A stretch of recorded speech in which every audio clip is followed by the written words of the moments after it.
नमस्कार मंडळी. गावाकडच्या वाटा, माझी शाळा माझी आठवण या सदरात आजवर अनेक मान्यवर आले, अजूनही येत आहेत. पण आज आपण सुप्रसिद्ध उद्योजक पितांबरीचे सर्वेसर्वा श्री रवींद्रजी प्रभुदेसाई सर यांना माझी शाळा माझी आठवण या सदरात आपण त्यांना आज बोलतं करणार आहोत. आणि त्यांना बोलतं कोण करणार आहे माहिती आहे का? सुप्रसिद्ध वृत्तनिवेदिका स्नेहा आगारकर. त्यांच्याकडून आपण शाळेच्या आठवणी जाणण्याचा प्रयत्न करूया. धन्यवाद. तर मला नेहमी असं वाटतं की मुलं ही देवाघरची फुलं नुसती नसून ती एक कर्तृत्ववान मुलं आहेत. आणि त्यावेळी मला एक संस्कृत मधलं सुभाषित आठवतं की कर्णाला ज्यावेळी हिणवलं गेलं होतं की त्याला द्रौपदीच्या स्वयंवरातून बाजूला केलं गेलं, तेव्हा त्यांनी एक सुभाषित म्हटलं होतं की सुतो वा सुतो पुत्रो वा योवा कोवा वहाम्यहम दैवायत्ते कुले जन्म मदा यत्तम तू पौरुषम. याचा अर्थ असा आहे की त्याला सूतपुत्र म्हणून हिणवलं होतं. आपल्याला माहिती की कर्ण हा सूर्यपुत्र होता. तर आपल्याला काय आहे की जन्माला आपण कुठल्या जातीमध्ये आलो, कुठे आलो, कुठल्या प्रांतामध्ये आलो, कुठल्या शाळेमध्ये शिकलो, ह्याला महत्व नाहीये.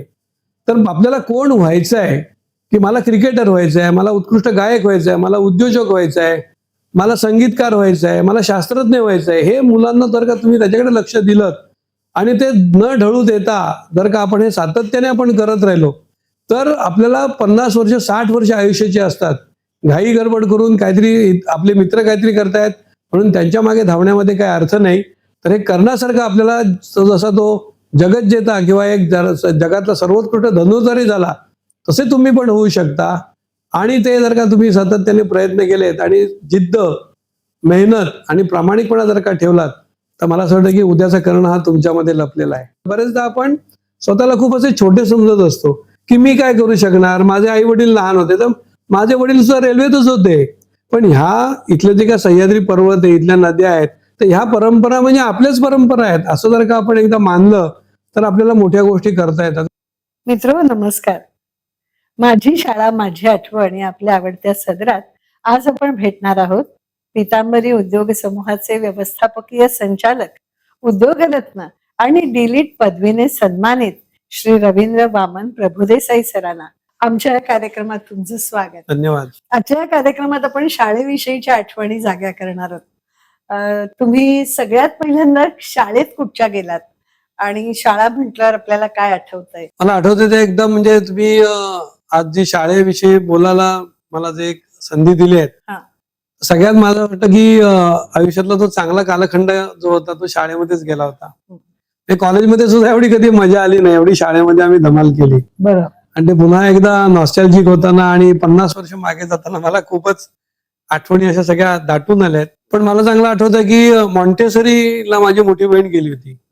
पण मला अजिबात त्या मॉन्टेसरीत वगैरे जायचं नव्हतं. कारण एक दिवस आईने मला मॉन्टेसरीत घेऊन गेली होती आणि तो सगळा दंगा आणि हे बघितल्यानंतर मी म्हटलं मला काय मॉन्टेसरीत जायचं नाही. त्यामुळे तेव्हा काय असं कंपल्सरी नसायचं. त्यामुळे मग आम्ही ठाण्यातलीच आम्ही लोकमान्य अलीमध्ये राहत होतो.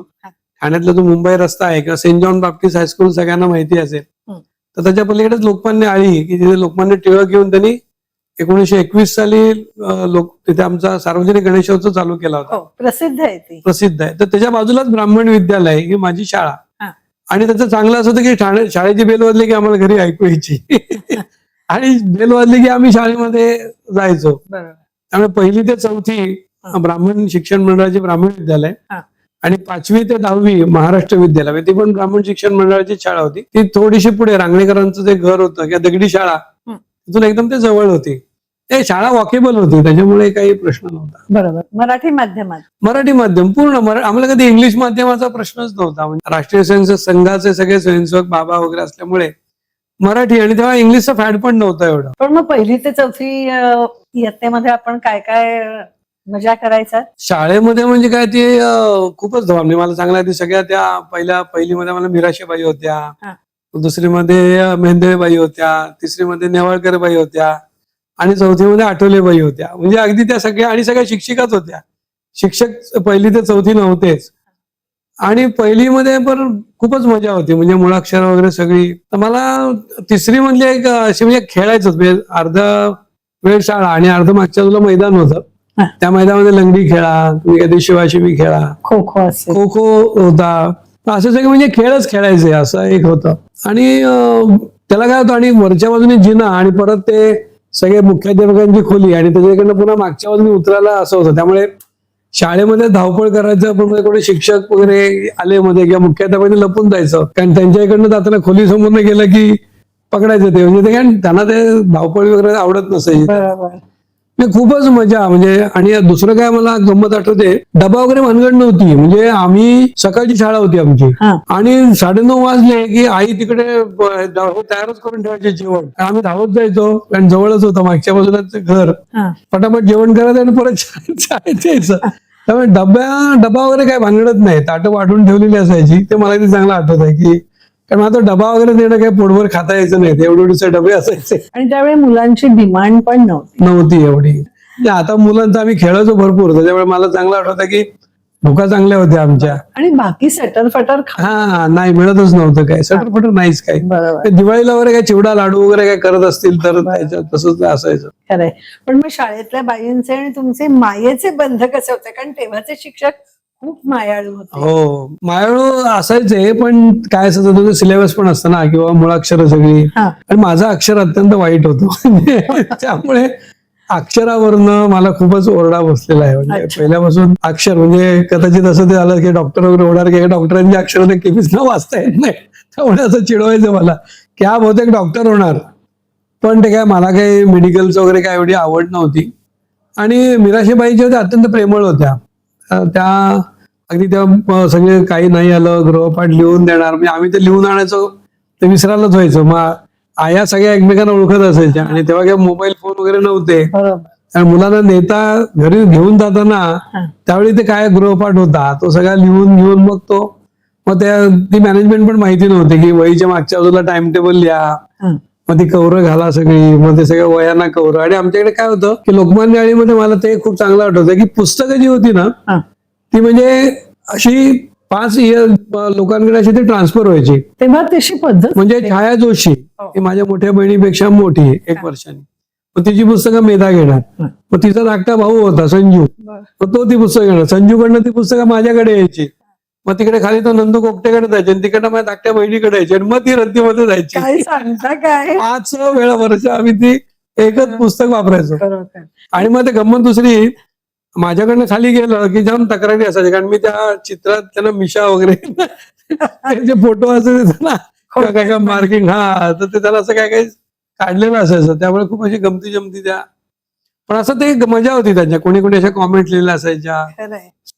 आणि मागच्या पानावर बरंच काय काय लिहिलेलं असायचं. मागच्या पानावर ते असं नेहमी त्या धडे किंवा आवडलेल्या कविता किंवा त्यांचा अर्थ. आणि मग कधी कधी ते असं लाईव्ह होतं पुस्तक, नाही तर काय पूर्ण पुस्तक जे असतं त्याची एक मजा वेगळी असते. हो. पण कोणी कोणी काय ते कॉमेंट्स केलेले आहेत, मग त्या छायाने असं लिहिलं होतं, मेधाने असं लिहिलं होतं, संजूने असं लिहिलं, काहीतरी नंदूने आपण काय त्यात कॉन्ट्रीब्युट केलंय. खरंय. ते पुस्तकांची एक मजाच होती वेगळी. मजाच होते. आणि कोणाला राग यायचा नाही अजिबात नाही. ठरूनच गेलं होतं हो. असं पुस्तक पास करायचं. तिसरीची मला एक आठवण सांगायला आवडेल की, म्हणजे आम्ही तर खेळणं वगैरे तरी मजाच होते आणि अभ्यासामध्ये असं काहीतरी आपल्याला प्रचंड काहीतरी पहिला नंबर वगैरे पाहिजे किंवा असं काही घरामध्ये सुद्धा असं वातावरण नव्हतं की दडपण नव्हतं. दडपण नव्हतं काय. तिसरी मध्ये मला आठवत आहे तो धडा होता असा, म्हणजे ते भूगोलाचा पिरियड चालू होता आणि नेवाळकर बाई होत्या. तर त्यांनी काय केलं की चंद्र, पृथ्वी आणि सूर्य असं ते एक संकल्पना त्यांना समजावून सांगायची होती. त्यांनी सांगितलं की आपण 3 जणांना बोलवलं त्यांनी. बरोबर. एकाला सूर्य केला आणि त्याच्या भोवती पृथ्वीनी फिरायचं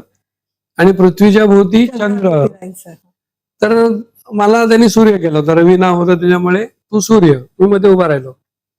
मग तिकडे पृथ्वी म्हणून एक साधी मुलगी म्हणून आमच्या वर्गातली एक मुलगी होती, तिला सांगितलं की तू त्याच्या भोवती फिरायचं. आणि सुनील साठे म्हणून होता, त्याला सांगितलं तू तिच्या भोवती फिरायचं. आणि पहिलं ते एक राऊंड झाली, म्हणजे सूर्य मला स्थिरच होतं, काही काम नव्हतं. आणि पृथ्वीची एक राऊंड झाली. आता नंतर त्याला चंद्राने त्याच्या भोवती फिरत फिरत जायचंय, तर पृथ्वीचा स्पीड वाढला एकदम आणि तो चंद्र मागे पडला. तर मी मध घुसून चंद्राला थांबवून त्याला सांगितलं की अरे तुला पृथ्वीभोवती फिरायचं आहे. आणि मग एवढा गोंधळ, मी चंद्राच्या भोवती सूर्य फिरतोय आणि दोघे जण पृथ्वीच्या भोवती फिरतो, असा गोंधळ वर्गामध्ये नुसता हास्य कल्लोळ झाला एकदम. खरोखर. ते खूपच मजा. हो. त्यांचं हे चांगलं होतं, म्हणजे आम्हाला कळलं पण नंतर, हा. कारण त्यांनी ते बोर्डावरती फळ्यावरती चित्र काढून दाखवलं होतं की कसं काय काय होतंय. पण त्यावेळी मग सगळे मराठी महिने या सगळ्या एवढं पाठ झालं की अजून सुद्धा त्या तिथ्या बिथ्या सगळं आता ते एकदम बरोबर खूप चांगल्या प्रकारे डोक्यात राहिलं. स्पष्ट झालं. हा एकदम बरोबर आहे. त्यासाठी शिक्षक वेगवेगळी हो. मेहनत घेत असत. तुम्हाला कोणते कोणते शिक्षक आठवत आहेत चौथी नंतरच्या काळातले सुद्धा? चौथीच्या नंतरच्या याच्यामध्ये आम्हाला मग चांगलं पहिल्यांदा महाजनबाई, मी उलट्या बाजूने सुरू केलं. 10वीला महाजनबाई होत्या. मग आम्हाला यादव सर होते 9वीला. मग 8वीला आम्हाला गोगटेबाई होत्या, महाजनबाई होत्या आणि चाफेकरबाई होत्या.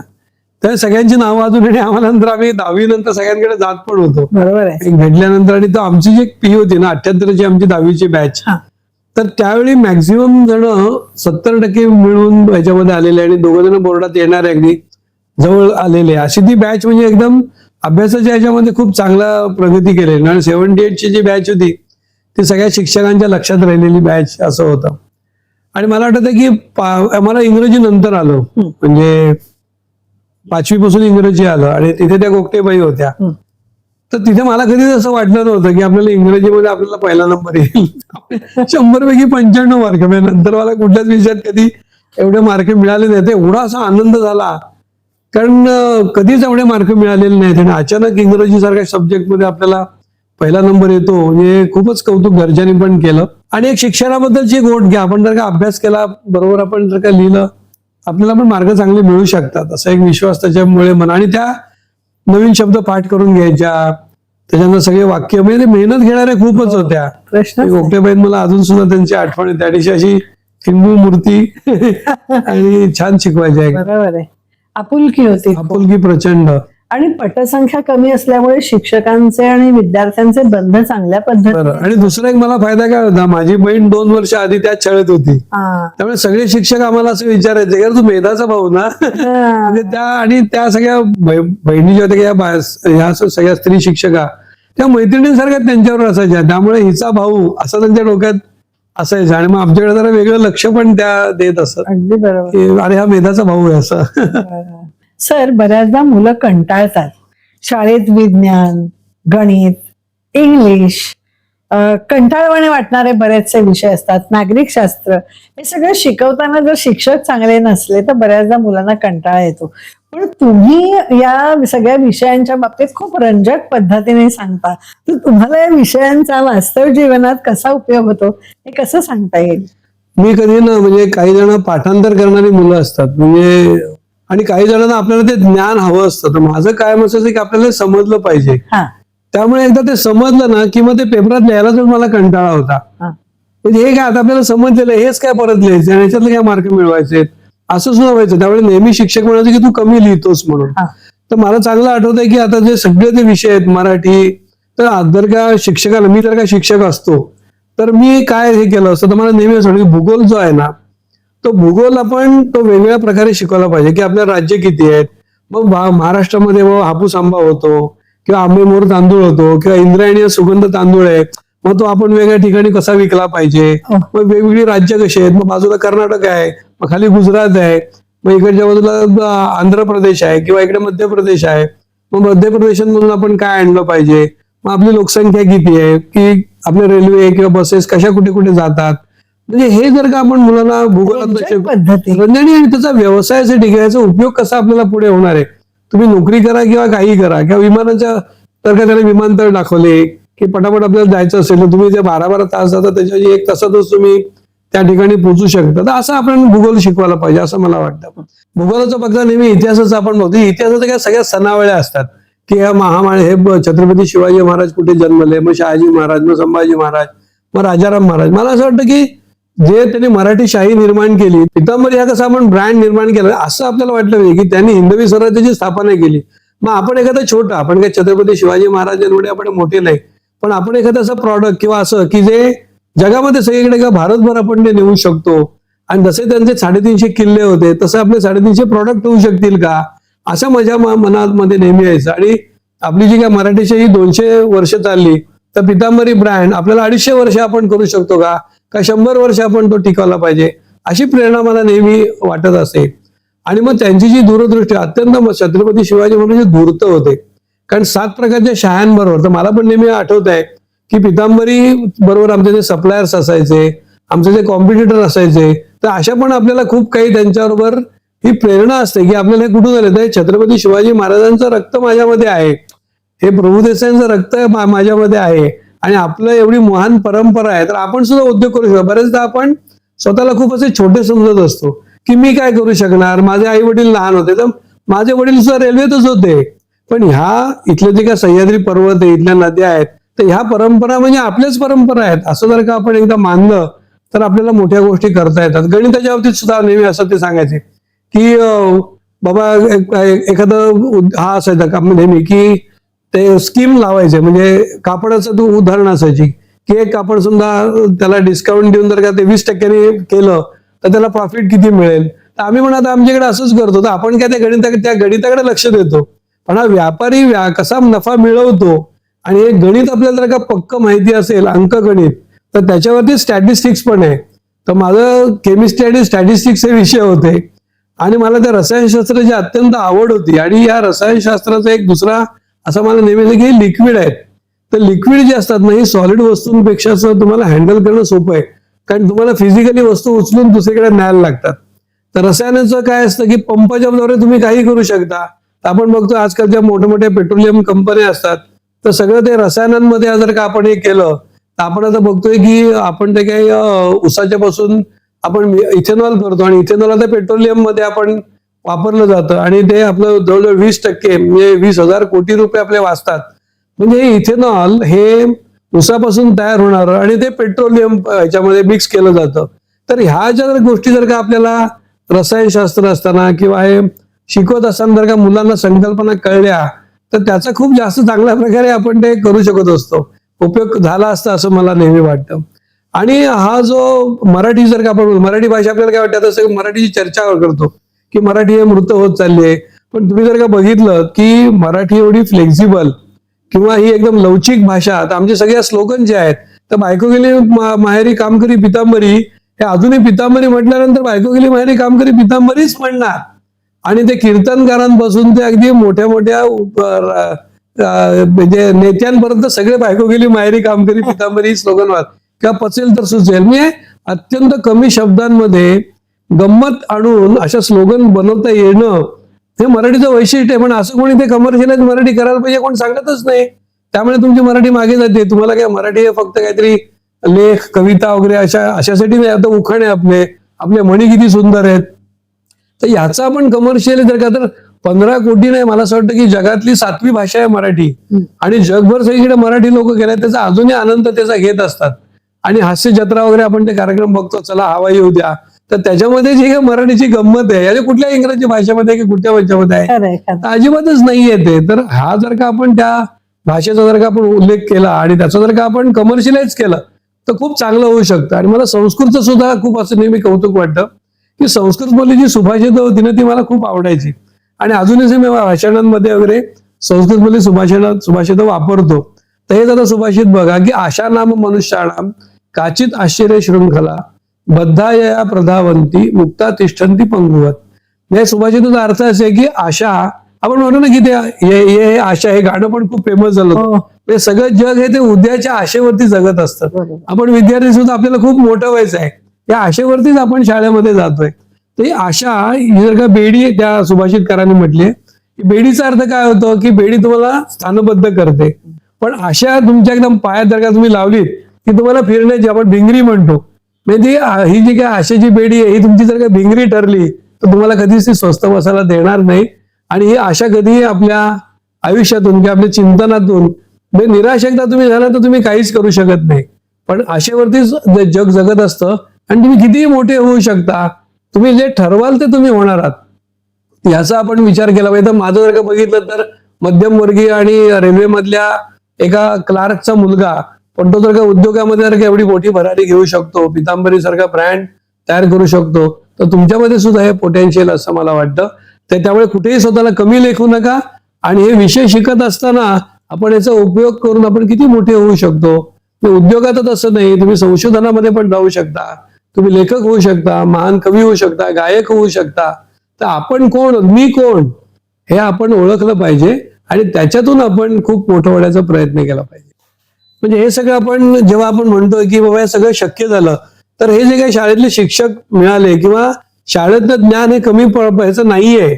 शाळेतूनच आपण हे जे काय, कारण तुम्हाला प्रत्येक जे काय 1 2 3 4 हे आकडे असतील किंवा -1 2 3 4 असतील इन्फिनिटी पर्यंत, तर ती जर का मूळाक्षर जी आहेत, मूळ तुम्हाला जे काय गणित आहे, सायन्स आहे, हे मूळ तुमचं जेवढं पक्क होईल तेवढं तुम्ही मोठी भरारी घेणार आहेत असं मला असं वाटतं. त्यामुळे पुन्हा एकदा मला सगळ्या शाळेच्या शिक्षकांचे आणि ज्यांनी आम्हाला हे सगळं ज्ञान अतिशय चांगल्या प्रकारे त्यांनी आमच्या डोक्यामध्ये घुसवलं, आमची मौज मस्ती सगळी असून सुद्धा, तर त्यांचा पुन्हा एकदा मी धन्यवाद देतो. आणि अशीच हे सगळे शिक्षक मंडळी ग्रामीण भागातली असो किंवा शहरातली असो, या उद्याचे सगळे उद्योजक, उद्याचे इंजिनियर मला असं वाटतं की ह्याच्यामध्ये लपलेले आहेत, तर ते नक्की प्रकट होतील. सर, आता कसं लहान मुलांना बिंबवलं जातं किंवा मुलंही हुशार असतात, मोठ्यापणी आपल्याला कोण व्हायचंय हे मुलं ठरवतात. इंजिनियर, डॉक्टर अशी बऱ्याच जणांची अपेक्षा असते, पण शिक्षक व्हायचंय असं कोणी म्हणत नाही किंवा उद्योजक व्हायचंय असं कोणी म्हणत नाही. लहानपणी तुम्ही काय ठरवलं होतं व्हायचं? तर लहानपणी आपण जेव्हा सगळं आमच्या इथे तर काही लोककल्याणामध्ये 100 कुटुंब होती आणि सगळ्या वयोगटातली 10 मुलं तरी होती. म्हणजे पहिलीतली 5 मुलं, दुसरीतली 5 मुलं, असं सगळ्यांना मित्रमंडळी तुफान. घरून कधी एकदा खेळायला पळतोय अशाच ह्याच्यात असं, शाळेतनं कधी एकदा आपण घरी येतोय. आणि मग अखेरच्या अखेर मला आठवतं की जिन्यामध्ये सगळी मुलं बसलेली आहेत, मग आमची बस चालू असायची, रेल्वे चालू असायची, विमान चालू आहे आपलं, तिकीट फाडून मग आम्ही काय काय असं खेळ जे खेळायचो. मला आठवतं की आम्ही असे नाणी आणि नोटा पण छापल्या होत्या आणि त्याचा आम्ही व्यापार करायचो. म्हणजे आधी व्यापाराचा तो खेळ आम्ही आणला होता, नवा व्यापार, आणि आमचा आम्ही एक व्यापार तयार केला. आणि आमच्या इथे अहिल्यादेवी म्हणून एक बाग होती, तर त्याच्यामध्ये वेगवेगळ्या प्रकारची फुलं, नंतर पानं असं आम्ही गोळा करून भाजीपाला मार्केट म्हणजे भाजीपाल्याचं मार्केट. आणि मग नाणी असतात ना, त्याला पेन्सिलीनी असं कागद ठेवला की त्याच्यावरती तुम्ही हे केलं की त्याच्यावरती तो ठसा उमटतो, आणि मग त्याचीच नाणी आम्ही केली होती. मग रिझर्व्ह बँकच होती आमची, आणि आम्ही सगळ्यांना ती नाणी देऊन त्यांना वाटायचो मुलांना, आणि मग ते त्या भाजी मार्केटमध्ये खरेदी करायला यायचं. म्हणजे माहिती नाही की ते डोक्यात पहिल्यापासून पैशांचं किंवा व्यापाराचं हे असलं तर ते खूप असं वाटायचं की आपण पण असा काहीतरी व्यापार केला पाहिजे, असं वाटायचं ना, अगदी वाटायचं. आणि ते लोकांना तेव्हा आता लक्षात, आता जास्त ते जाणवत आहे, पण ते कुठेतरी बीज होतं असं वाटतं मला ते, की पैशाशी निगडीत काही.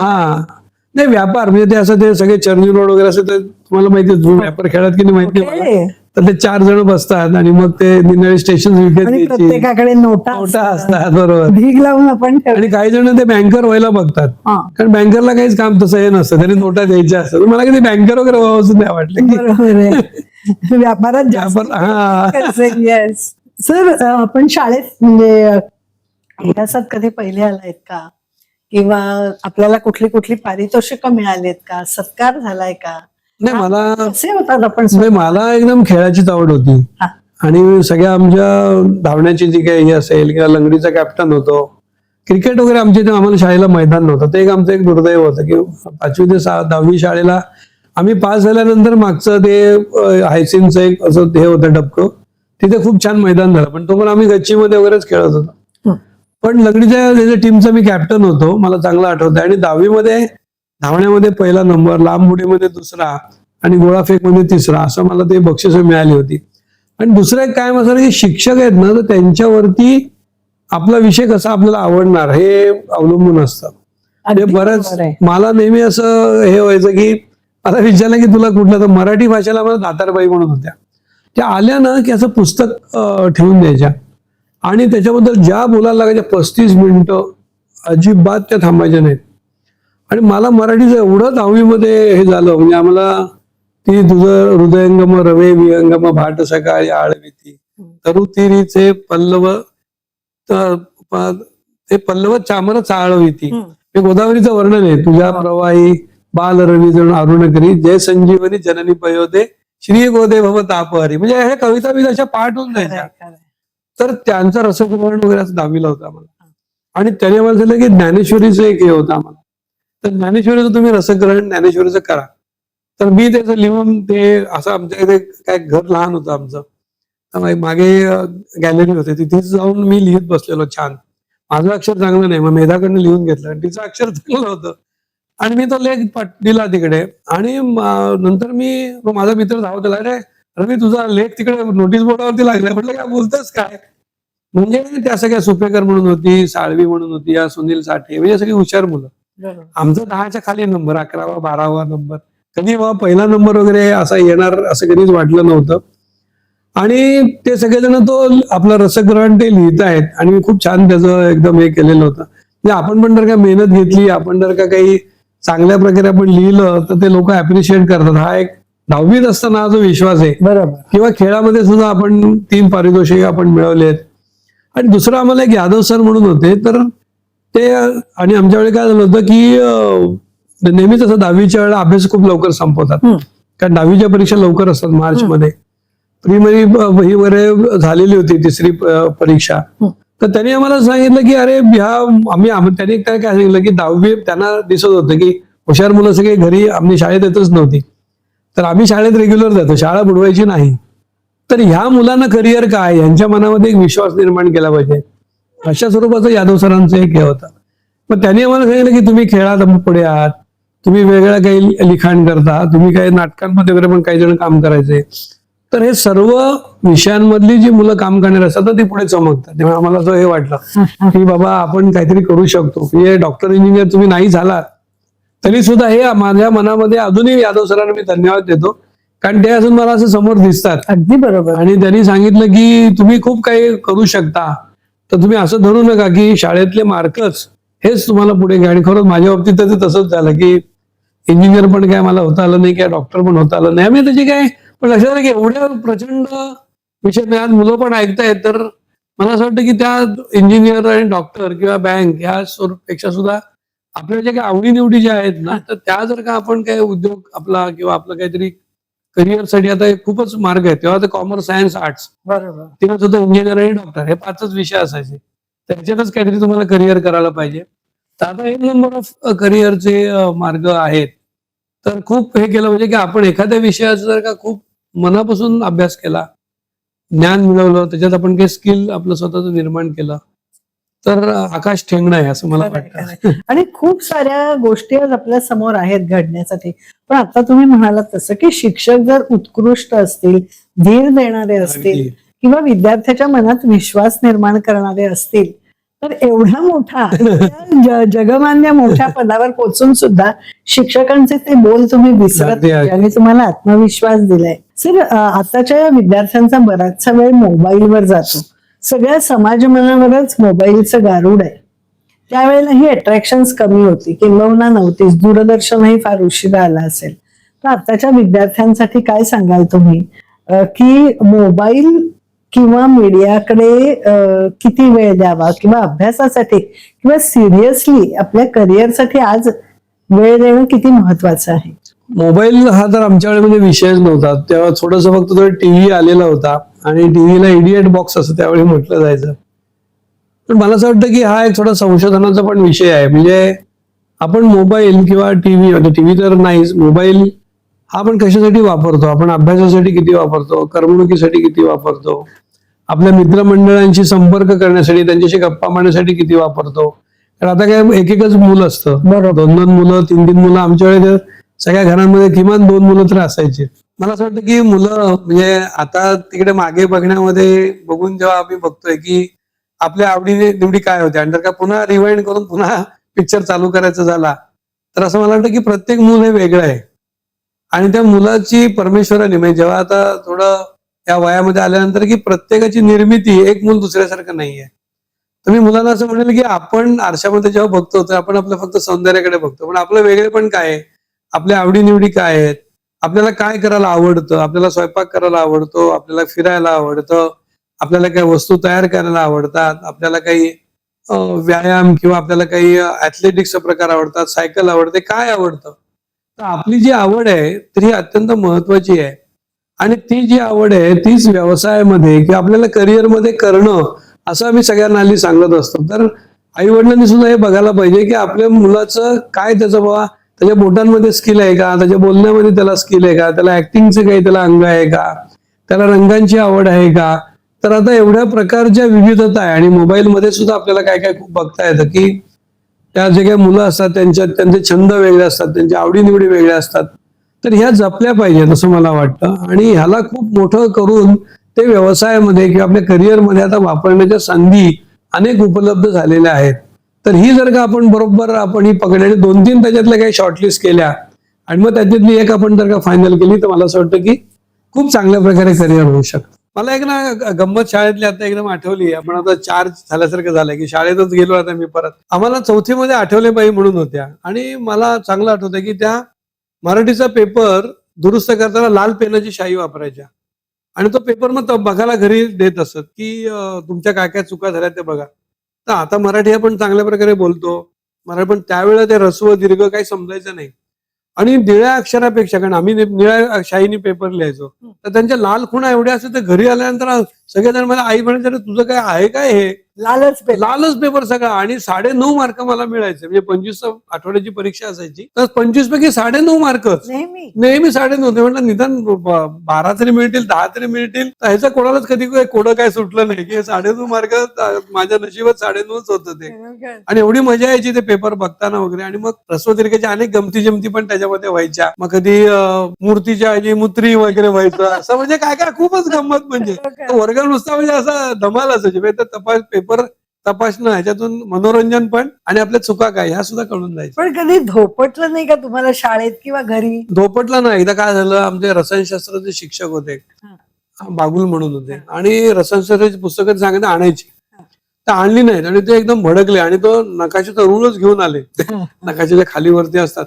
आम्ही म्हटलं एका हातावरतीच घ्यायचं आणि 10 ते फटका. नंतर असं ते काळं निळं झालं होतं. म्हणजे पण आम्ही ते सहन केलं की आपण नाही केलं, पण नंतर कधी पुस्तकं नाही आणलं असं केलं नाही. म्हणजे असं काहीतरी कोणातरी खोड्या असं वगैरे काढायचं नाही. पण मला अनेक सगळे आम्हाला मागेच बसवायचे आणि बॅक बेंचर्स. त्यामुळे माझ्या पुढे एक आपटे नावाचा मुलगा बसायचा, मिलिंद आपटे.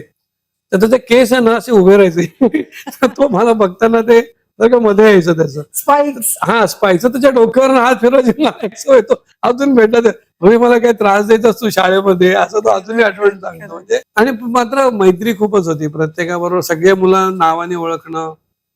मग वर्षभराची पिकनिक असेल त्याला जाणं. आम्ही एकदा मळवलीला पिकनिकला पण गेलो होतो, ती पण आठवण खूपच सगळे एन्जॉय केलं आम्ही. कारण ते 450 पायऱ्या चढून जायच्या आणि उतरायच्या.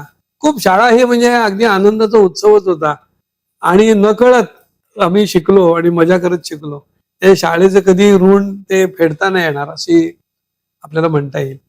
मित्र हो, अतिशय हसत खेळत आणि खूप छान पद्धतीने शाळेतल्या आठवणी रवी सरांनी आपल्याला सांगितल्या. काही जणांच्या शाळेतले अनुभव दुःखद असतात, कंटाळवाणे असतात आणि काही जणांच्या आयुष्यातले अनुभव आनंददायी असतात. सरांकडून हे अनुभव ऐकल्यावर आपल्याही चेहऱ्यावर हसू फुललं, खरं ना?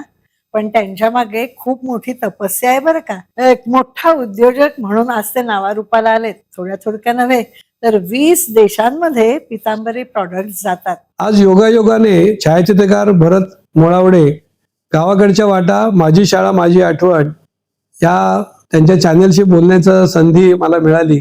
कित्येक दिवसापासून माझी अशी इच्छा होती की शाळेतल्या मुलांसाठी आपण काहीतरी केलं पाहिजे. उद्योजक एकदा मोठे झाले की ते त्यांच्या आधीचा जो काही इतिहास असो किंवा तो भूतकाळ असो ते विसरून जातात. तर माझ्या शाळेतल्या आठवणी नेहमी मला जागृत असतात आणि ते सगळे विषय त्या मुलांपर्यंत पोहोचवले पाहिजेत. आणि जे आज भरत मोळावड्यांची जी इच्छा आहे की शाळेतल्या मुलांना काहीतरी मोठं होण्यासाठी, ते खेड्यापाड्यातली मुलं असतात, त्यांना धड शिक्षणाच्या संधी उपलब्ध नसतात, गरिबी असते, वेगवेगळ्या जातीपातीतून आलेली असतात, तर त्यांना प्रेरणा देऊन ही मुलं मोठी कशी होतील. आणि भारत आता 5 ट्रिलियन याच्या टर्नओव्हरकडे किंवा याच्याकडे तो वळतोय आणि अनेक संध्या उपलब्ध झालेल्या आहेत त्या मुलांसाठी. तर त्याचा अनेक उद्योजक किंवा अनेक वेगवेगळ्या सामाजिक अगदी जे खेळाडू असतील, नाट्य क्षेत्रातील लोक असतील, सिनेमा क्षेत्रातील लोक असतील, माझ्यासारखे उद्योजक असतील, तर ह्यांची जी तळमळ आहे किंवा ही जी त्यांचं मी जे बघतोय त्यांचं, तर ह्याला मला असं वाटतं की फार कमी असे चॅनेलचे लोक आहेत की जे मुलांसाठी काही काम करू इच्छितात. तर त्यांना पुढे सुद्धा त्यांना जे काही त्यांचे उपक्रम असतील त्याच्यात पितांबरी आणि मी वैयक्तिकरित्या सुद्धा मदत करायला तयार आहे आणि त्यांच्या या उपक्रमाला माझ्या अनेक अनेक शुभेच्छा. धन्यवाद. नमस्कार. रवींद्रजी प्रभुदेसाई यांना जे स्नेहा आगरकर यांनी बोलतं केलं, त्यांच्या शाळेच्या आठवणी, त्यांच्या शाळेपासून मिळालेली शिस्त आणि संघाकडून मिळालेली शिस्तीचा फायदा त्यांना त्यांच्या व्यवसायात कसा झाला, हे सर्व गुपित उलगडण्याचं काम मुंबई दूरदर्शनच्या वृत्तनिवेदिका स्नेहा आगरकर यांनी अगदी उत्तमपणे पार पाडलं. त्याबद्दल मी त्यांचा आभारी आहे. आणि मुलांनो, पुन्हा आपण पुढच्या भागात खूप मोठ्या व्यक्तींना भेटायला चाललोय. ते मी आता रहस्य तुमच्याशी उलगडणार नाहीये. तुम्ही नक्की माझे आलेले एपिसोड, आलेले भाग पूर्णपणे पहा. येणारे जे एपिसोड आहेत की पहा. धन्यवाद. भरत मोळावडेंच्या गावाकडचा वाटा हे सदर पाहायला विसरू नका आणि येणाऱ्या या भागाबद्दल आपल्या काही प्रतिक्रिया असतील तर त्याही कळवायला विसरू नका.